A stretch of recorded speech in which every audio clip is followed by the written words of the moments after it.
Esto no es un coche. Es un ataúd para las mentiras. Si me hubieras conocido hace unos años, no reconocerías al hombre que soy hoy. En aquel entonces, yo era Mark Thompson, de 42 años, vaciado por la vida, viviendo en una unidad de almacenamiento con control de clima alquilada en las afueras de la ciudad.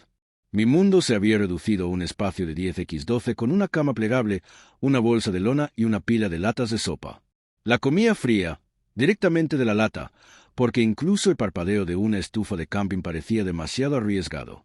El zumbido de la luz fluorescente sobre mí era el único sonido la mayoría de las noches, un recordatorio constante de lo lejos que había caído. Me decía a mí mismo que era temporal, una semana, tal vez 2, pero en realidad no sabía si alguna vez volvería a salir. Ahora, años después, me despierto en una casa llena de calidez y risas, con el aroma del café flotando desde la cocina.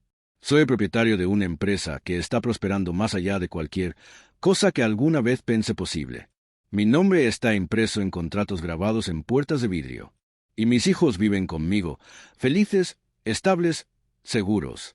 La gente me ve ahora y asume que siempre he sido este hombre. Confiado, seguro, exitoso. No ven las noches que pasé en silencio, aferrándome a fotografías antiguas, preguntándome si mi vida ya había terminado. El camino entre ese casillero y esta vida se siente irreal, casi mítico. Pero lo comparto porque en algún lugar allá afuera, alguien todavía está en su versión de esa unidad de almacenamiento, convencido de que ha llegado al final. Quiero que sepan que a veces el fondo del pozo no es un final, es una puerta. Crecí en Riverside, Pensilvania, un pueblo modesto que se encontraba como un bolsillo cansado del mundo aproximadamente 1 hora al noreste de Filadelfia. Había quizás 11.000 personas allí, más o menos, y solo un empleador real, Patterson Timber Company. Esa fábrica era el corazón de Riverside.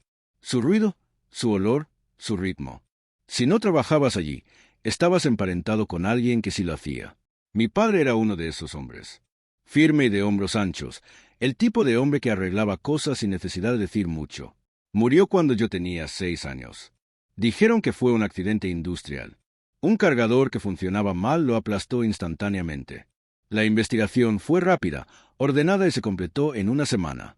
Mi tío Ray, el hermano menor de mi padre y un veterano condecorado que había servido 2 tours en Irak, nunca creyó que fuera un accidente. Cada día de Acción de Gracias, tomaba unas cervezas y empezaba a hablar de hombres de la compañía y encubrimientos, diciendo que alguien quería sacar a mi padre del camino. Mi madre lo callaba antes de que llegara demasiado lejos, y los adultos cambiaban de tema. Todos decían que el tío Ray estaba dañado por la guerra. Pero siempre me miraba con una especie de advertencia en los ojos, como si supiera algo que yo no sabía. Después de que mi madre falleció cuando yo tenía 20 años, Ray se desmoronó por completo. Vendió todo, se mudó a Wyoming, construyó una cabaña en las montañas y empezó a vivir como un ermitaño. Aparecía una vez al año alrededor del Día de Acción de Gracias, demacrado y delgado, con los ojos más agudos que nunca. Hablaba de traición, verdades ocultas y lobos disfrazados de vecinos. Yo solía sonreír y seguirle la corriente. Pero con el tiempo, empecé a pensar que tal vez no estaba tan loco como todos creían. Conocí a Jessica Driscoll en la secundaria. Era una de esas chicas que parecían nacidas para lugares mejores. Cabello rubio, piel impecable, ese tipo de encanto fácil que hacía que el mundo se inclinara hacia ella. Era animadora. Yo era solo el chico callado de una familia de clase trabajadora, cargando camiones en la fábrica los fines de semana y conduciendo un camión que tosía más de lo que funcionaba. Pero de alguna manera ella me notó. Nos enamoramos fuerte y rápido, como solo los adolescentes pueden, como si no hubiera nada más en el mundo que nosotros. Nos casamos justo después de la graduación en el centro comunitario con serpentinas de papel y sillas plegables. Sus padres pensaban que estaba cometiendo un error, que estaba tirando su futuro por la borda. Pero Jessica me dijo que quería algo real. Una vida construida sobre el amor, no sobre el dinero. Éramos niños jugando a ser adultos, pero en esos primeros días se sentía como si tuviéramos todo lo que necesitábamos. Todavía recuerdo nuestra noche de bodas. El tío Ray levantando su copa durante su brindis. Dijo, «Ten cuidado, Mark. A veces los lobos llevan sonrisas». La multitud rió incómodamente, atribuyéndolo a sus cicatrices de guerra. Pero años después, esas palabras resonarían en mi mente como una maldición. Compramos una pequeña casa en Birch Street. 3 dormitorios, un baño, una cocina directamente de principios de los 80. El papel tapiz se despegaba, Los pisos crujían y la caldera sonaba como un anciano aclarando su garganta. Pero era nuestra. Pasamos meses repintando cada pared, limpiando, arreglando, reconstruyendo. Jessica eligió amarillo para la cocina porque dijo que haría las mañanas más brillantes, y tenía razón. Cada mañana, la luz del sol entraba por la ventana y se reflejaba en su cabello mientras preparaba los almuerzos. Yo tomaba mi café y pensaba que de alguna manera había ganado la lotería de la vida. 2 años después, nació nuestro hijo Ethan durante una brutal tormenta de nieve que cerró todo el pueblo. 3 años después de eso, llegó nuestra hija Lily, tranquila y sonriendo desde su primer aliento. Al sostenerlos a ambos, recuerdo pensar que la vida finalmente me había dado más de lo que merecía. Trabajé en Patterson Timber durante 16 años. Empecé cargando camiones a los 24 y ascendí hasta gerente de operaciones a los 35. No era glamoroso, pero era un trabajo honesto. El aserrín se adhería a todo. Mi ropa, mi cabello, los asientos del coche. Pero llevaba ese olor como una insignia de orgullo. Jessica solía enterrar su rostro en mi camisa cuando llegaba a casa y decir que olía a vida real. Pero las cosas cambiaron cuando el viejo Patterson se retiró. Su hijo Derek tomó el control y todo lo bueno de esa compañía empezó a pudrirse. Derek estaba en sus últimos 30, el tipo de hombre que nunca había hecho un día de trabajo duro en su vida. Usaba colonia cara y camisas de seda, apareciendo 2 veces por semana para recoger elogios por ganancias que no había ganado. Era encantador cuando quería serlo, cruel cuando no, y sus ojos se demoraban demasiado en las mujeres que trabajaban allí. Lo noté, pero no le di mucha importancia. Así de ciego estaba. Las señales estuvieron allí mucho antes de que todo se derrumbara. Jessica empezó a vestirse diferente. Ropa nueva, perfume nuevo, citas para el cabello que parecían durar todo el día. Hablaba de cómo nuestra casa era demasiado pequeña, cómo nuestras vacaciones eran agradables pero simples, cómo yo podría estar haciendo más. Mencionaba casualmente el nombre de Derek. Derek dice que hay espacio para crecer si solo empujas más fuerte. Y yo pensaba que estaba tratando de ayudarme a ascender.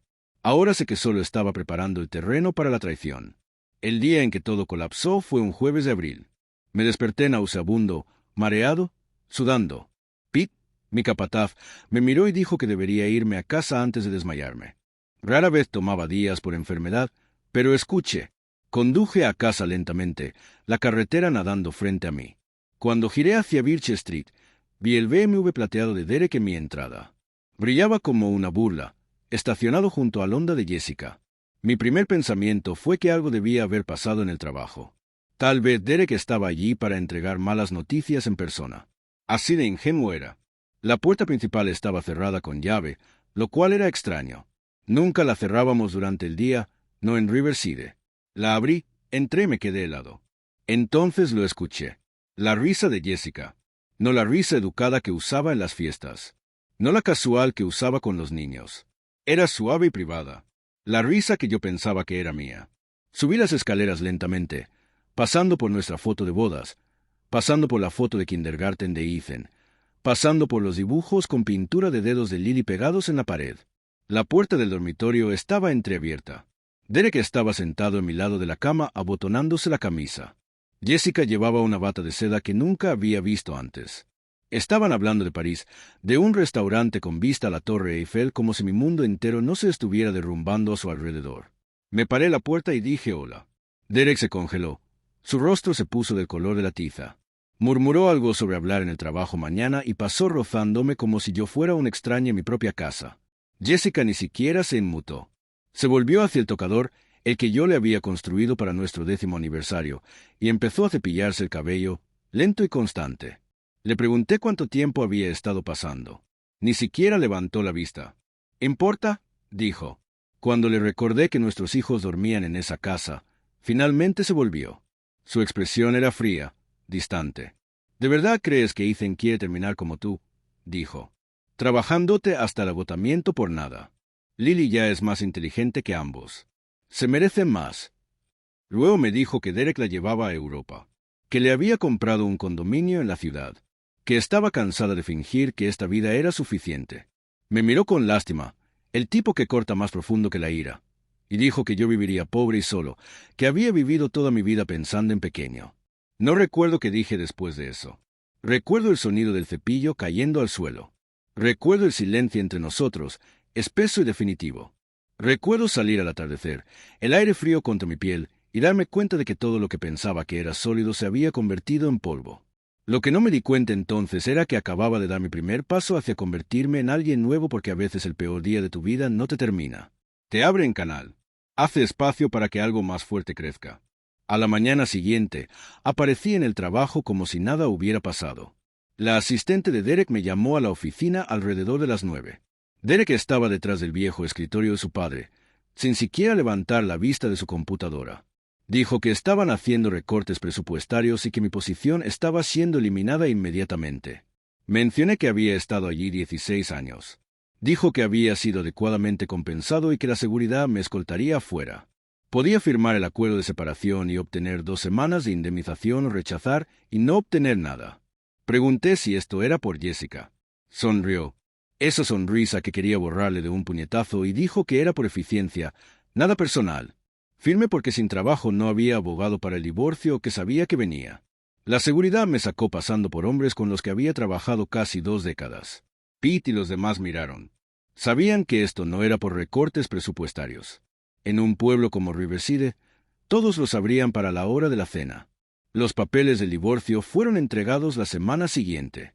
Jessica había contratado al abogado más caro en 3 condados, de alguna manera pagando un anticipo que debería haber sido imposible con nuestros ingresos. Quería la casa, custodia total, pensión alimenticia y manutención infantil de un hombre que acababa de perder su único ingreso.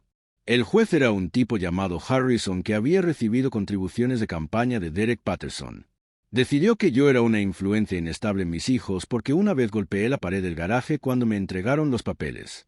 No importa 16 años de empleo estable y entrenando el equipo de fútbol juvenil de Ethan. El juez Harrison le dio a Jessica todo. Así es como terminé en la unidad de almacenamiento. Después de perder la batalla legal, empecé durmiendo en mi camioneta hasta que los policías me dijeron que me moviera. Dormí en sofás de amigos hasta que sus esposas se sintieron incómodas. Finalmente alquilé una unidad de 10x5 con control de clima en un store en la ruta 30 por $90 al mes. El guardia de seguridad nocturno, un hombre mayor llamado Frank, fingió no notar cuando empecé a quedarme después del cierre. Arreglé mis cosas como muebles, cama de camping contra una pared, la vieja caja de herramientas de papá como mesa, linterna, baterías para luz, guardaba mi ropa en contenedores plásticos, me duchaba en el gimnasio de la carretera por $10 al mes. Aprendes a calentar sopa en una estufa de camping, lavar platos en un balde, vivir tan silenciosamente que nadie sabe que estás allí. Estaba en mi 3ª semana en esa caja de concreto cuando decidí revisar las cajas que Jessica había dejado allí durante el divorcio. Mayormente cosas que ella no quería pero sabía que yo valoraba. Álbumes de fotos, medallas militares de papá de Corea, decoraciones navideñas que habíamos coleccionado a lo largo de los años. Cada caja era como recibir un puñetazo en el estómago con recuerdos de una vida que se sentía como el sueño de alguien más. Ahí fue cuando lo encontré. Un maletín de cuero encajado detrás de una caja de adornos cubierto de polvo como si hubiera estado allí para siempre. Cuero marrón con cerradura de combinación y una etiqueta de equipaje que hizo que mi corazón se detuviera. Mi nombre escrito en la letra temblorosa del tío Ray. Pero Ray había muerto hacía 8 meses. ¿Cómo había llegado este maletín a mi unidad de almacenamiento? Probé todas las combinaciones que se me ocurrieron. Cumpleaños, aniversarios, nada funcionó. Finalmente, tomé un destornillador y forcé la cerradura hasta que el metal cedió. El maletín se abrió con un sonido que resonó en las paredes de concreto. Dentro había dinero. Pilas ordenadas de billetes de $100 envueltos en bandas bancarias. Lo conté 3 veces porque mis manos temblaban tanto que seguía perdiendo la cuenta. $50,000. Más dinero del que jamás había visto fuera de una película. Pero fue la carta debajo lo que cambió absolutamente todo. Escrita en la letra desordenada de Ray en papel legal amarillo. Empezaba: Mark, si estás leyendo esto, has perdido todo. Bien. Un hombre no puede reconstruir hasta que la base esté limpia. Este dinero no es caridad. Es fondo de viaje para lo que necesitas hacer a continuación. Conduce a estas coordenadas en Wyoming. Estaciona en la puerta oxidada en Ball-Free Road. Camina hacia el este 2 millas hasta que encuentres la roca con forma de cara. Detrás de ella está la verdad sobre por qué murió tu padre. La carta continuaba. Ray decía que sabía que todos pensaban que estaba loco, pero loco es solo lo que la gente te llama cuando ves cosas que otros no quieren ver. Explicaba que mi padre no murió en un accidente en la fábrica. Fue eliminado por Patterson Sr. porque papá no vendería su parte de los derechos minerales. Esos derechos ahora valían millones y me pertenecían a mí. Ray había pasado 40 años recopilando pruebas, construyendo riqueza de su propia parte de los derechos, esperando el momento adecuado. Pero el cáncer lo había alcanzado y no viviría para ver justicia. Ese era mi trabajo ahora. La cabaña en Wyoming tenía todo lo que necesitaba: documentos, grabaciones, fotografías, incluso sorpresas sobre Jessica. Me advirtió que no confiara en nadie, especialmente la familia, porque mi primo Dennis estaba en el bolsillo de Patterson y lo había estado por años. La carta terminaba diciendo: mi padre estaría orgulloso del hombre en que me convertiría, incluso si ese hombre estaba durmiendo en una unidad de almacenamiento. A veces el punto más bajo es donde necesitas estar para ver las estrellas. Haz que paguen por lo que nos quitaron.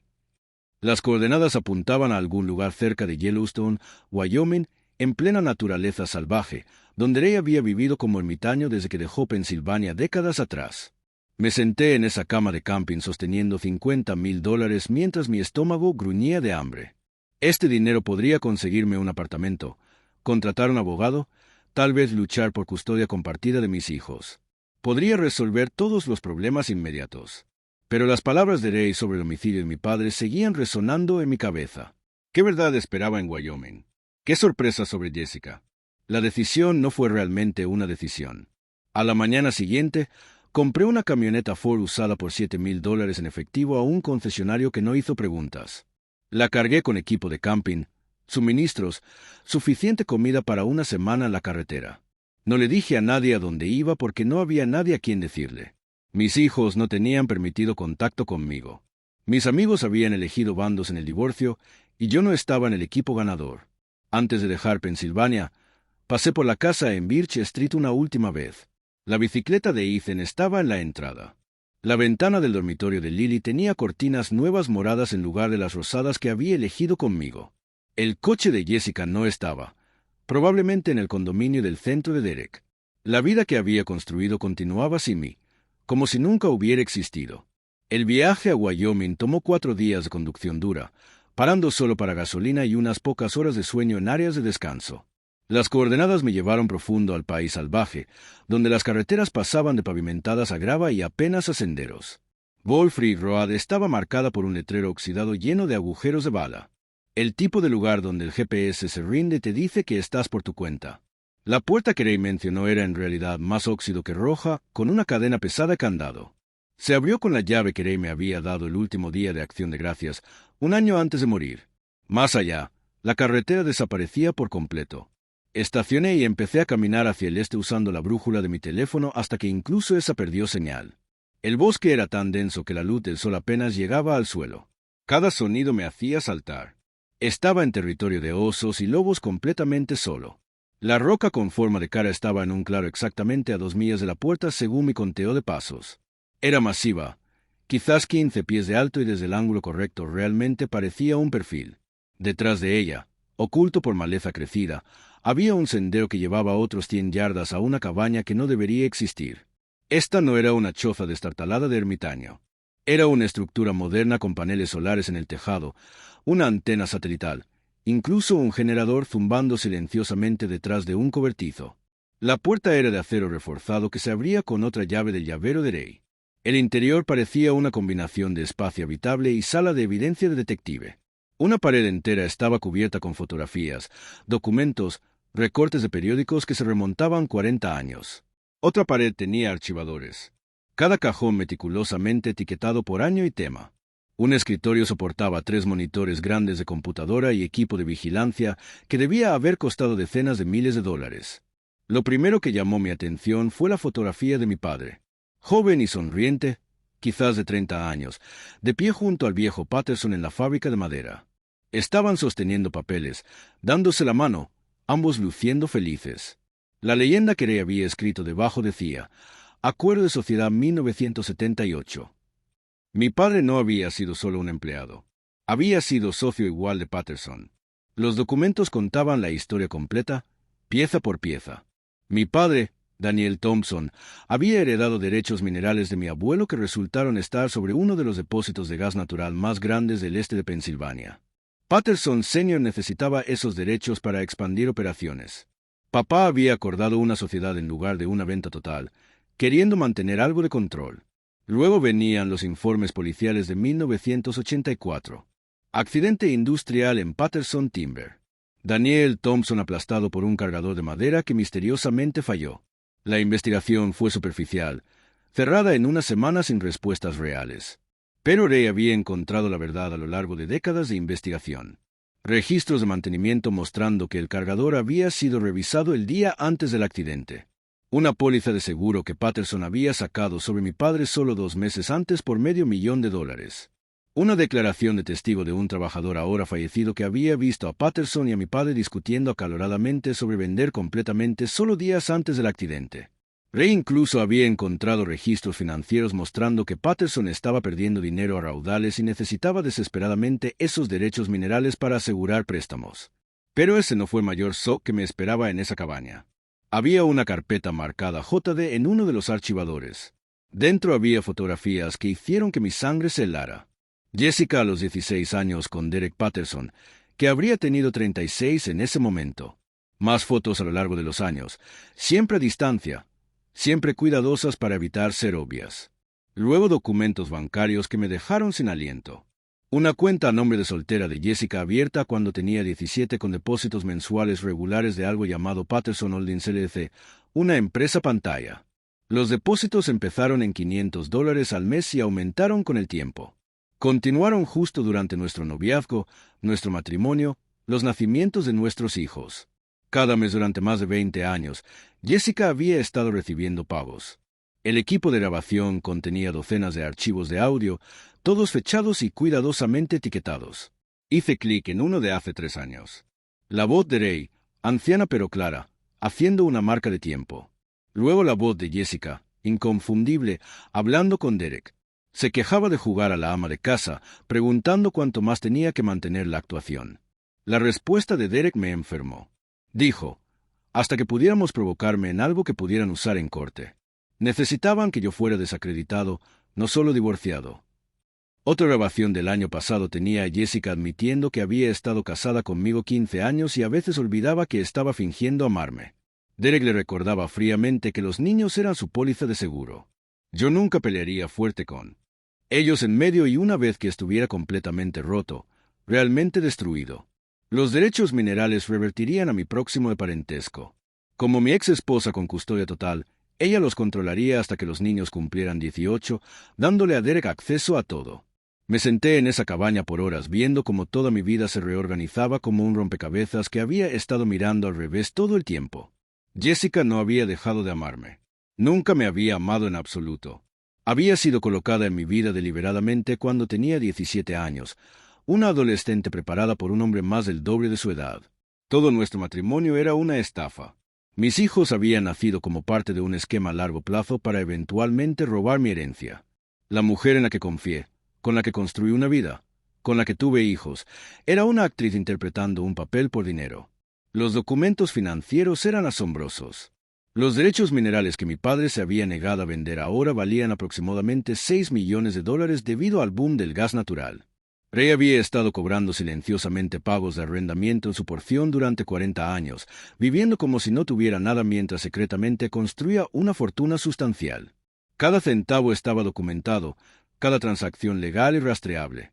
Según el testamento que encontré en el cajón del escritorio, cada centavo ahora era mío. Pero Ray había sido más inteligente que solo acumular dinero y evidencia. Había construido un caso legal completo que destruiría completamente a Patterson Timber. Había violaciones ambientales documentadas que se remontaban décadas. Esquemas de evasión fiscal involucrando cuentas offshore.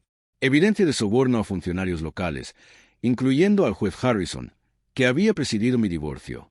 Prueba de que Derek había estado encubriendo violaciones de seguridad laboral que resultaron en muertes. La evidencia era abrumadora, meticulosamente recopilada durante 40 años, como una herramienta cargada esperando que alguien jalara el gatillo. El último archivo en la computadora era un mensaje de vídeo del propio Ray, grabado solo semanas antes de morir. Se veía esquelético, devorado por el cáncer, pero sus ojos eran agudos y claros. En el vídeo, Ray se disculpaba por no habérmelo dicho antes. Explicaba que los Patterson lo habían estado vigilando toda su vida adulta. Si me hubiera acercado antes, lo habrían sabido y cerrado todo. Necesitaba que yo perdiera todo primero porque entonces pensarían que habían ganado y dejarían de vigilar. Ahora podía contraatacar con seguridad. El dinero era mío, legal y claro, pero lo que hiciera con la evidencia era mi elección. Podía tomar la fortuna y desaparecer, empezar una nueva vida en otro lugar, o podía terminar lo que mi padre empezó y derribarlos a todos. De cualquier manera, los Patterson perderían. Pasé 5 días en esa cabaña, copiando cada archivo en múltiples discos duros, memorizando documentos, entendiendo el alcance completo de lo que la familia Patterson había hecho. La elección de la que hablaba Ray no fue realmente una elección. Huir con el dinero significaría que el homicidio de mi padre quedara impune. Significaría que mis hijos crecieran creyendo que su papá era un fracaso que los abandonó. Significaría que Jessica y Derek se saldrían con la suya destruyendo mi vida como parte de un esquema que empezó antes de que yo naciera. El viaje de regreso a Pensilvania se sintió completamente diferente. Ya no estaba huyendo de algo. Estaba conduciendo hacia la justicia con una camioneta llena de evidencia y una cuenta bancaria que finalmente me daba el poder para luchar de vuelta. Mi primera parada fue la oficina de campo del FBI en Filadelfia. Entré y pedí hablar con alguien sobre una conspiración criminal de décadas involucrando homicidio, fraude y corrupción. La recepcionista miró escéptica pero hizo una llamada. La agente María Santos bajó, una mujer de unos 40 con una expresión sin tonterías que sugería que había oído todas las historias locas imaginables. Me llevó a una sala de entrevistas y escuchó mi historia con rostro impasible que no revelaba nada. Luego empecé a mostrarle los documentos, registros bancarios, grabaciones de audio, evidencia de vídeo, declaraciones de testigos, rastros financieros mostrando sobornos y pagos. Su expresión cambió completamente. Salió y regresó con 2 agentes más, luego su supervisor. En 1 hora, estaba sentado en una sala de conferencias con 6 agentes federales y 2 fiscales, guiándolos a través de 40 años de actividad criminal. La investigación que siguió tomó 5 meses. Jurados secretos, contadores forenses desgarrando décadas de libros de Patterson Timber, agentes federales entrevistando a todos los que alguna vez habían hecho negocios con Derek o su padre. Me mantuve invisible durante esos meses, viviendo en un pequeño apartamento en el centro de Filadelfia, siguiendo el estricto consejo de mi abogado de permanecer fuera de vista mientras la maquinaria de la justicia avanzaba. El FBI quería que estuviera oculto en caso de que los Patterson intentaran algo.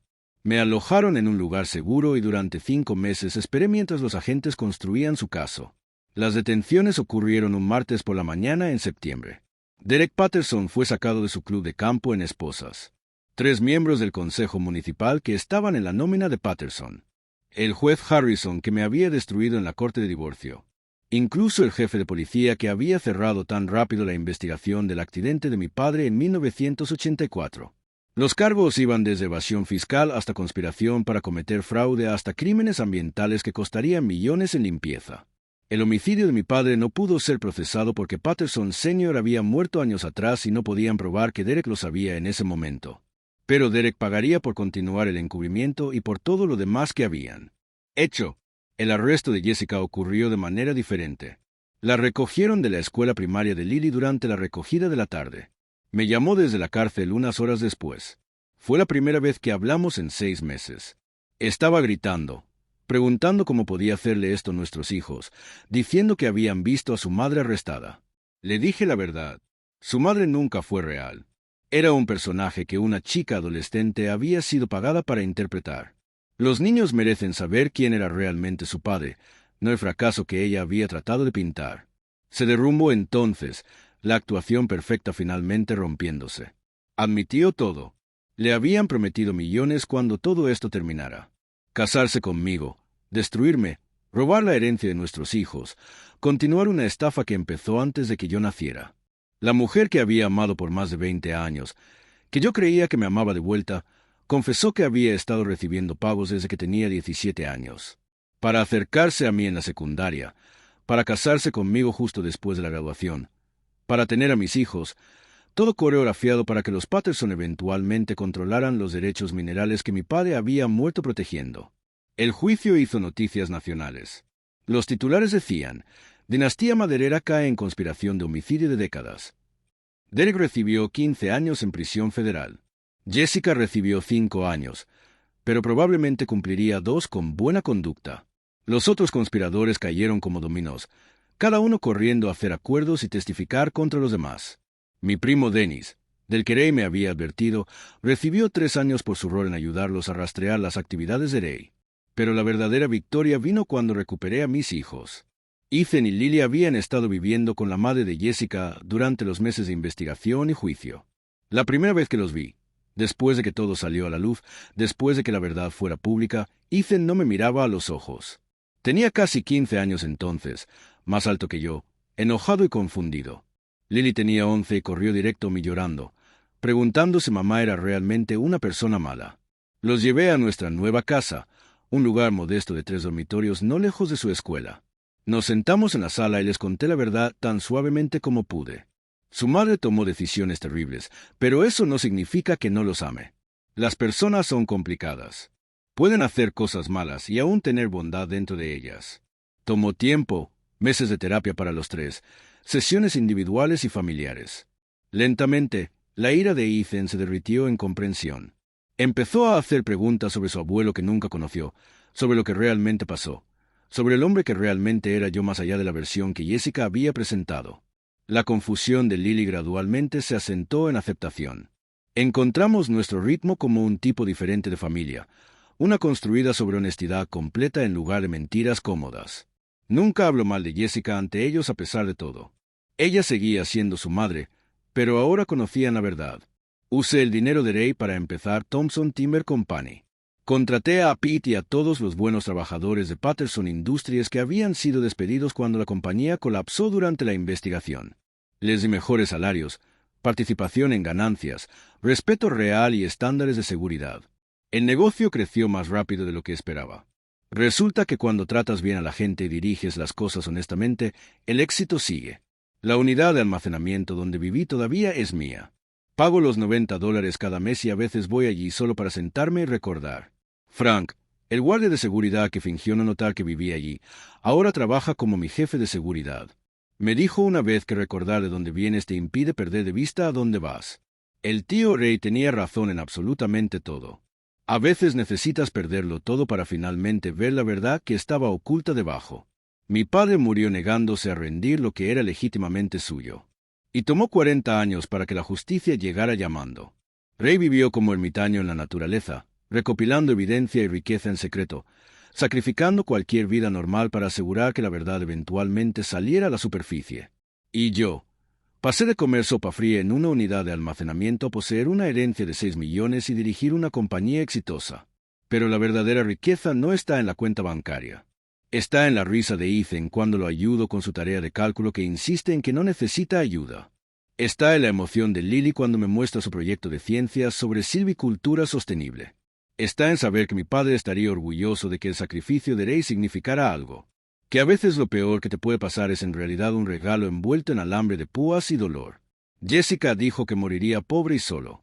Estaba espectacularmente equivocada en ambos. Pero más importante, me enseñó que vivir una mentira cómoda rodeado de gente es la forma más profunda de soledad. La verdad, incluso cuando destruye todo lo que pensabas que sabías, es libertad real. Y esa libertad vale más que todos los derechos minerales del mundo.